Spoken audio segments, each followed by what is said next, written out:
था। आपको मैं बता दूं कि मैं इस वक्त जिस घर में मौजूद हूं ये गोवंडी का वही घर है जहां पर एटीएस के मुताबिक कथित रूप से इसी घर में जो है वो 7/11 सीरियल ब्लास्ट के जो बम हैं वो असेंबल किए गए थे। एटीएस के मुताबिक इसी घर में पाकिस्तान से आतंकवादी आए थे, उन्होंने बम बनाया था और इसी घर से जो है वो कुकर जो है वो बरामद किया गया था।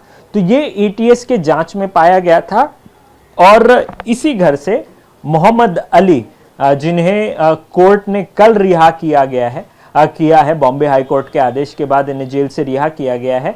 मोहम्मद अली को इसी घर से जो है वो गिरफ्तार किया गया था। पहले तो आप तस्वीरें देखिए कि इसी घर के बारे में जो है वो एटीएस अपने जांच में जिक्र कर रही है और मैं अगर आपको तस्वीरें दिखाऊं कि यही है मोहम्मद अली जिन्हें 19 साल पहले महाराष्ट्र एटीएस के अधिकारियों ने इसी घर से गिरफ्तार किया था। बात करेंगे मोहम्मद अली से। मोहम्मद अली जी बताएं कि शुरुआत कैसे हुई, क्या कुछ आपके ऊपर आरोप थे और किस प्रकार से आपकी गिरफ्तारी की गई थी? मैं एक 2000 के वक्त मीन्स 2000 के पहले और एक पद पेटी थी, सोसाइटी थी जिसके अंदर मैं डीडीएस कलेक्शन एजेंट था और उसमें जॉब करता था। कम से कम 12 साल मैंने जॉब किया। यहाँ पे रोड नंबर अब आप देख रहे हैं रोड नंबर 4 और रोड नंबर 5 उस वक्त 85 से लेके 2000 तक इलीगल गैर कानूनी वीडियो पार्लर जिसमें ब्लू फिल्में चलती थी और गैम्बलिंग डेंस थे, जुए के अड्डे थे जो पुलिस के ज़रिए से और क्राइम ब्रांच के ज़रिए से चलता था, जिसको लाखों में हफ्ता दिया जाता। उसको पब्लिक ने देखा कि बहुत ज़्यादा परेशानी बढ़ी तो पब्लिक ने प्रोटेस्ट किया उसको बंद कराने, उसमें मैं शामिल था। मैं सबसे आगे भी था, मैं भी चाहता था कि हमको बहुत परेशानी होती, वहाँ पे क्राइम बढ़ गया था और पुलिस के जरिए चला उसको बंद किया। तो उस पर जो हमारे लोकल पुलिस स्टेशन का सीनियर पीआई था उसने आके मुझे धमकी दिया बुला के। उसका नाम था प्रकाश घाटकर। उसने बोला कि अगर गांधी मत बन, गांधी मर गया है, पुलिस से पंगा लेते नहीं तो तुझे किसी बड़े केस में डाल देंगे। तो उसके बाद बॉम्बे के अंदर 2001-2002 में जब भी छोटे मोटे ब्लास्ट हुए तो मुझे बुलाया जाता था, जस्ट 3-4 घंटा बिठा के छोड़ दिया जाता था, खाली हैरेसमेंट एंड टॉर्चर के लिए। इसी तरह 2004 में 2006 में भी मुझे बुलाया गया शिवाजी नगर पुलिस स्टेशन के अंदर। जस्ट ब्लास्ट के बाद मुझे 14 तारीख को ही बुलाया गया। क्राइम ब्रांच एटीएस वालों ने सभी स्टेटमेंट लिया अबाउट द बम ब्लास्ट, उसमें सब रिकॉर्ड है ऑन रिकॉर्ड। फिर उसके बाद 17 जुलाई को बुलाया गया, फिर 29 जुलाई को सालस्कर का ऑफिस मिला। फिर अचानक में मैंने इनके ऊपर भरोसा किया, एटीएस के ऊपर जाता था, ऑफिस में बैठता था। इन्होंने 31 जुलाई को मुझे बुलाकर नागपाड़ा एटीएस में रख लिया और कंटिन्यू 31 जुलाई टू 29 सितंबर तक मुझे 2 महीना लगातार कंटिन्यू इलीगल कस्टडी में मुझे कुर्ला और नागपाड़ा में रखा गया। लेकिन सवाल ये है कि बार बार आप ही को क्यों बुलाया जाता था? नहीं, सवाल ये कि मैं बता रहा हूँ ना कि मैं जो यहाँ पे हमने प्रोटेस्ट किया इलीगल जो चीज़ चल रही थी वीडियो पार्लर ना, वहाँ से मेरा नाम चला गया ना और पुलिस के जरिए चलता था वो जो चीज़ चलती थी हफ्ता, तो पुलिस को उससे ज़्यादा। और पुलिस सीनियर पे ने खुद बोला ना कि भाई नेता मत बन, गांधी मत बन, गांधी बनेगा तो हम किसी बड़े केस में तुझे डाल देंगे। पुलिस वाले की शिकायत की थी कभी आप? नहीं, उस वक्त मैंने शिकायत नहीं, क्योंकि पुलिस से क्या लड़ना है, मैंने शिकायत ही नहीं की ना। लेकिन उसके बाद जब भी ब्लास्ट होता था मुझे बुलाते थे, छोड़ देते थे, 4 घंटा बिठाते थे, कोई स्टेटमेंट नहीं, कुछ नहीं होता था उस वक्त, खाली बोलते थे कहाँ थे उस वक्त, बस खत्म। तो ये मैं उस सवाल करता था लेकिन कोई मुत्तफिक जवाब उन लोग नहीं देते थे। हाँ, तो उसके बाद इसी तरह बुलाते मुझे इलीगल रखा गया और रखने के बाद उस 2 महीने के अंदर मुझे इतना टॉर्चर मेंटली किया गया, हैरेसमेंट किया गया, मारा भी गया और बताया गया कि किसी वकील को मत करो, ब्लास्ट हुआ है नहीं तो ब्लास्ट में डाल देंगे क्राइम वाले, इसलिए हम यहाँ पे बिठा के रखे हैं। और घर वालों को भी धमकी देते थे किसी वकील को मत जाना, किसी नेता के पास जाना है, हम इसे छोड़ देंगे। सालस्कर साहब बार बार मैंने रिक्वेस्ट करते रहे और बार बार बोलते थे हम छोड़ देंगे। इस तरह 29 सितंबर को मुझे ज़बरदस्ती मार पीट करके सीढ़ी कोर्ट में खड़ा किया गया। शहीद विजय सालस्कर के बारे में कह रहे हैं सर? हाँ, वो एंटी रॉबरी स्क्वाड जो कुर्ला के यूनिट के थे उन्होंने मुझे कंटिन्यू 31 जुलाई से 9 सितंबर तक वहाँ रखा था। फिर वहाँ से मुझे एटीएस के ऑफिस में ट्रांसफ़र किया, वहाँ 20 दिन रखा, टोटल यानी 58 डेज़। हाँ, लेकिन आप ही को क्यों टारगेट किया गया? नहीं, उसकी वजह बता रहा हूँ ना कि गोंडी के अंदर जो चीज़ चल रहा था बस, और कुछ नहीं है, ना मैं कोई एक्टिविटीज़ था, ना मैं कोई सोशल वर्कर था, बस एक अच्छा काम था जो सोसाइटी का जो सभी धर्म के लोग उस चीज़ को नापसंद करते, उसमें सभी लोग मेरे साथ शिवसेना बीजेपी सभी इन्वॉल्व थे, सभी ने लेटर दिया था और वो चाहते थे कि ये चीज़ बंद हो, लेकिन मुझे ये चीज़ आपने कोर्ट को बताई? हाँ, ये चीज़ मेरे एविडेंस जो अंडर सेक्शन 315 स्टेटमेंट मेरा PDW42 मेरा स्टेटमेंट है, उसमें पूरा डिटेल्स है ये चीज़ें। और एनआईए ने इस बारे में मुझे पूछा भी था मालेगांव केस में कि आपको ही क्यों, तो मैंने ये स्पेसिफिक जवाब बताया था कि इस तरह इलीगल चलते था और उसकी वजह से पुलिस की मेरी दुश्मनी उन्होंने रख लिया और ज़बरदस्ती इस तरह केस में फंसाया मुझे। आपके ऊपर आरोप ये लगा था कि जहाँ पर अभी हम बैठे हैं या जहाँ से अब रिपोर्ट कर रहे हैं, इस जगह पे बॉम्ब बनाए गए थे, इस जगह पे पाकिस्तानी जो लोग हैं वो आए, आतंकी आए और आपने उनको पनाह दी थी। तो ये कैसे आप जो है इसको कैसे आपने जो है साबित किया कि ये जो आरोप लगा वो गलत आरोप था? नहीं, उसकी वजह है कि सबसे पहले तो फर्स्ट यानी कि मेरा खुद का स्टेटमेंट है 42-3 पहले दिन से मैंने बताया कि हमारे लेवल पे कोई आता नहीं, छोटी सी जगह ये आप देखें ना, उसमें 7-8 लोग 10 लोग कैसे बैठ सकते, 3-4 लोग, और जो बताया जाता है कि दरवाज़ा खुला है, हाँ, जो कि रेसिडेंट एरिया है और बम बना था और पाकिस्तानी आए, ये जाहिर सी बात है इन्होंने कोई स्टॉक आजू बाजू वाले से किसी से स्टेटमेंट नहीं लिया, उनके एविडेंस ये कोर्ट में रिकॉर्ड है कि मोहम्मद अली के ऊपर जो इतना एलिगेशन सीरियस है उसके बारे में इन्होंने एटीएस ने किसी आजू बाजू वाले से स्टेटमेंट नहीं लिया। जो स्टेटमेंट है जिसका PW75 जो इनका विटनेस स्टॉक इसने वो इनका आदमी है, उसने बाकायदा आके बताया कोर्ट में कि भाई मैंने वहाँ पर ब्लास्ट के 3-4 दिन पहले गया था, लेकिन बाद में वो सेकेंड टाइम कोर्ट में आता है कि बोले मैं गया ही नहीं था, मैंने देखा ही नहीं कुछ।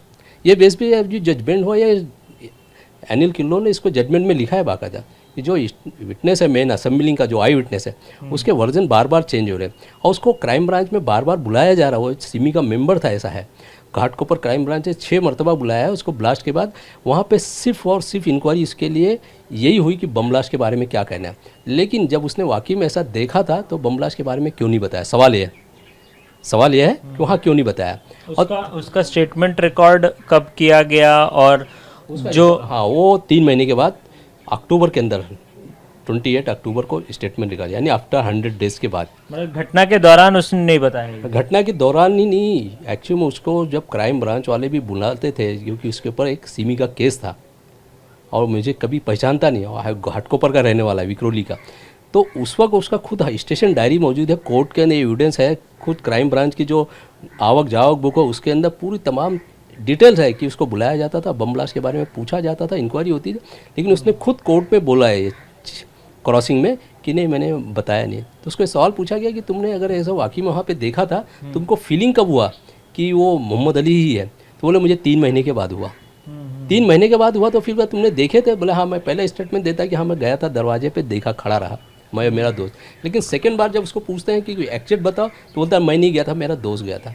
और उस दोस्त को एटीएस ने जानबूझ के कोर्ट में नहीं बुलाया क्योंकि ये भी फैब्रिकेटेड था। तो इस बेस को कोर्ट ने, अनिल किल्लो ने बहुत ही ज़्यादा अच्छा से हाईलाइट किया और बताया कि ये फेक है, जो कोई घटना ऐसा घटी ही नहीं, जो मेन इनका विटनेस है वही उसके वर्जन चेंज हो रहे हैं। तो सवाल तो ये उठता है ना फिर मोहम्मद अली जी की RDX आए कहाँ से? कुकर भी रिकवर किया गया था आपके घर? कुकर के बारे में तो मैं बता दिया ना कि हमारे 29 सितंबर को मुझे मार के लाया गया, जब मुझे बोले कि छोड़ देंगे, मैं घर वालों को बोल दो वकील मत करें। अचानक में 29 को मुझे पीटा गया सुबह और बाद में कोर्ट में खड़ा कर दिया गया कि भाई हम तुमको ले आए। ताज ने, मारुति ताज ने, ऑफिसर ने मारा, पिटाई बहुत किया है, 1-1.5 घंटे बैठे तो बोले कि तुम्हें घर पर लेके जा रहे हैं, तुम्हारा घर देखने के लिए बस। मुझे कुछ मालूम नहीं क्या है, वहाँ पे घर पे लेके आए और मुझे नीचे बिठाया, हथकड़ी से मार के बोले कुछ बोलना नहीं घर वालों के सामने।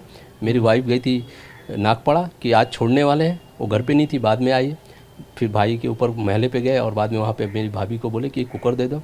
वहाँ जो उनको पूरा 8 साल का पुराना कुकर था, उसमें रमज़ान का चना बना था, उसको उन्होंने धोया और दिया। और ACP सिंघल ने बोला भाभी को ये कुकर हम कल वापस दे देंगे। और मैं देख भी रहा था कुछ लेके जा रहे, लेकिन मुझे उस वक्त शौक नहीं है मुझे, और मैं डर खौफ में था। लेकिन बाद में जो ATS ने प्लान किया है कि मोहम्मद अली की नीचे ग्राउंड से वो नया एक कुकर मिला है, जो 7 ब्लास्ट हुए, 8 खरीदा गया था, 1 बच गया था, वो मोहम्मद अली के नीचे खाट में सूटकेस में मिला है। तो ये ATS ने प्लान किया, ये झूठा किया।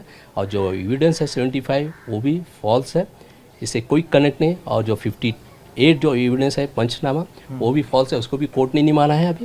ये तमाम की चीज़ें झूठे। और जो हमारा कन्फेशन है, जिसको मार मार के जो कबूली बयान बोलते हैं कि ये कबूली क्या है, इकबाली बयान जो हमारा मार मार के स्टार न्यूज़ पे भी हमारा इंटरव्यू लिया था, तो तमाम चीज़ें 3rd डिग्री टॉर्चर पे लिया गया है। हमारे भाई को हरेसमेंट किया, बड़े भाई को बोले कि उनको केट में डाल देंगे। थर्ड डिग्री टॉर्चर थर्ड मतलब डिग्री- क्या थर्ड- क्या किया जाता थर्ड है? डिग्री में जैसे है कि पूरा नेकेट कर देते हैं और बट पे और बाद में चारों तरफ से पत्ते मारते हैं और बाद में हैंग ऐसा लटका देते हैं और कभी कभी उल्टा लटका देते हैं और नाक में पानी डालते हैं, रात रात भर खड़ा करके एक एक बूंद पानी सर पे गिरता है। अच्छा। हाँ, ताकि उससे मेंटलिटी और आदमी डिस्टर्ब हो जाता है। ये थर्ड डिग्री टॉर्चर में और कभी कभी किसी को करंट भी देते हैं प्राइवेट पास में। मुझे तो करंट नहीं दिखा, लेकिन ये टॉर्चर कंटिन्यू 2 महीना चलते रहा। हाँ, तो उसके अंदर जाहिर सी बात है, बाद में उन्होंने साइन ले तो लिया। कौन से अधिकारी जिम्मेदार आप मानते हैं कि कौन से अधिकारी? इसमें तो तमाम जितने एटीएस के उसको टॉप ब्रास जो है, एटीएस चीफ केपी रघुवंशी है और उसके साथ मुंबई सीपी भी है और उसके साथ जो एटीएस मुंबई सीपी यानी कि उस है अच्छा और उसके साथ जो एटीएस के डीसीपी साथ थे वो भी इन्वॉल्व हैं, क्योंकि उन्होंने झूठा बयान लिया है किसी का। कोर्ट सभी जो हमारा कबूली बयान है, कोर्ट ने अभी मान लिया है कि ये जो डीसीपी ने स्टेटमेंट लिया है, जिसको बोलते हैं कन्फेशन स्टेटमेंट, वो कोर्ट ने बोला है कि सेम सब कन्फेशन सेम लिखे गए, सेम राइटिंग है। अब साथ है तो सब सेम नहीं, तो सवाल ये है ना, आप ही लोगों को क्यों फंसाया गया, मतलब गिन चुन करके, और उस टाइम पे सरकार को आप दोषी मानते हैं? नहीं, सरकार का जो भी है इसमें तो पूरा प्री प्लान है, बस हमको फंसाया गया, यानी कि वो सेंट्रल गवर्नमेंट स्टेट गवर्नमेंट सभी इसमें इन्वॉल्व है। क्यों इसमें फंसाया गया हमको? कांग्रेस की गवर्नमेंट की? हाँ सर, जब भी जो भी गवर्नमेंट थी वो फंसाया गया। और इसमें तो main KP Raghuvanshi ATS chief जो था वो है, वो जो एजेंडा क्या था आपके हिसाब से? एजेंडा क्या था, क्यों फंसाया गया? नहीं फंसाया, क्या साबित करने के लिए? नहीं फांसी तो ये कि इनको ओरिजिनल आरोपी मिलते नहीं। हाँ, ओरिजिनल आरोपी मिलते, पहले से डिस्प्यूट था। वो एन रॉय को स्टेटमेंट लिया जा रहा था कि ओरिजिनल आरोपी मिल, तो बहुत दिन तक 1.5-2 महीना कुछ नहीं बोलता था। लेकिन वो प्री प्लान किए, मुझे इलीगल बिठा करके, ऐसे बहुत लोगों को इलीगल बिठा के हमारा उनसे कनेक्शन बता दिए, हमारा उनसे पहचान बता दिए। ये बहुत बड़ी कॉन्स्पिरेसी है, बहुत बड़ी साजिश है, जो कि सीडीआर हमारा बताता नहीं किसी से, एक दूसरे से कांटेक्ट, जो कि कहते थे कि एक दूसरे से बात कर, लेकिन मेरे मोबाइल जो था, मेरा मोबाइल नंबर उसमें जो 12 की किसी का नंबर ही नहीं है और आज तक किसी को पहचानता ही नहीं था। मैंने कोर्ट में क्लियर बात बताया। आपके कभी कोई संपर्क में रहा ही नहीं कोई भी कोई भी पाकिस्तान? नहीं, कोई भी पाकिस्तानी नहीं। ये सिमी के भी जो मेंबर जिनको बोलते होंगे कि ये जो 12 है, इनको भी मैं पहले नहीं पहचानता था। तो सिमी से के लोगों को भी आपने कभी जुड़े ही नहीं? नहीं कुछ नहीं, मैं बस एक एक्टिविटी था बस, मैं यानी अच्छे काम के लिए लोगों के चले जाता था बस, और तो मैं एक सिंपल आदमी था। लेकिन मोहम्मद अली जी, एक सवाल तो अब काफ़ी अहम है ना, क्योंकि जिस प्रकार से अभी की जो सरकार का रुख है, अभी सरकार बहुत कड़े रुख दिखा रही और असंतोष जताया है। इनफैक्ट आपकी रिहाई से भी खुश नहीं है सरकार, और अभी जो है वो सुप्रीम कोर्ट में याचिका दायर कर दी है, तो उसको आप किस तरीके से जो है उसको रिस्पॉन्ड करेंगे? नहीं देखो, मेरा ऐसा खुद का कहना है कि हाई कोर्ट ने जस्टिस किया है, इंसाफ किया है। और जो मेन बेस है जो मैं बता रहा हूँ कि जो उसने डिले स्टेटमेंट, हर स्टेटमेंट जो इनके हैं उसके 100 डेज बाद लिया गया सबका, इमीडिएट देखा गया, लेकिन वो 100 दिन के बाद ही लिया गया। और दूसरा उन्होंने जो किया 75 आई विटनेस, उसको उन्होंने पूरा डिनाई किया, जो मैंने आपके बात सामने रखा। तो इसलिए हमको ऐसा उम्मीद है कि ये जजमेंट बहुत अच्छा है।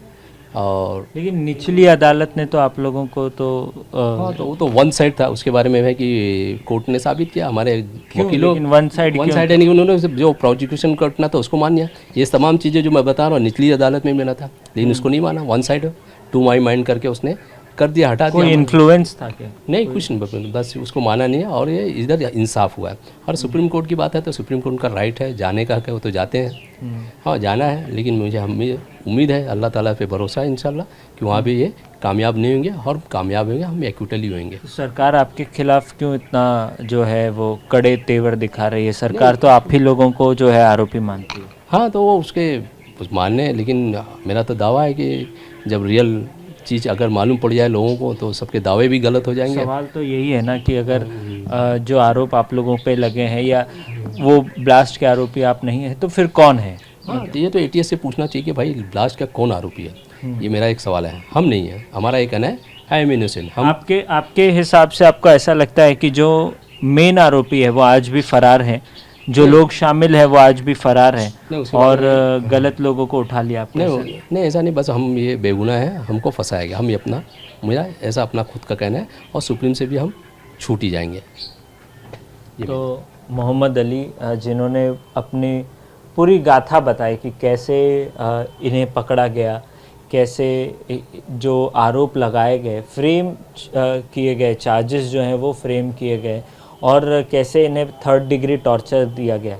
इसके अलावा इन्होंने ये भी बताया कि वे सरकार का और कोर्ट का दोनों का सम्मान करते हैं, और कोर्ट अगर सुप्रीम कोर्ट जाती है सरकार, तो ये अपनी लड़ाई जो है वो जारी रखेंगे, और जिस प्रकार से इन्होंने अपना पक्ष बॉम्बे हाई कोर्ट और निचली अदालतों में रखा है, उसी प्रकार से अपना पक्ष सुप्रीम कोर्ट में रखेंगे।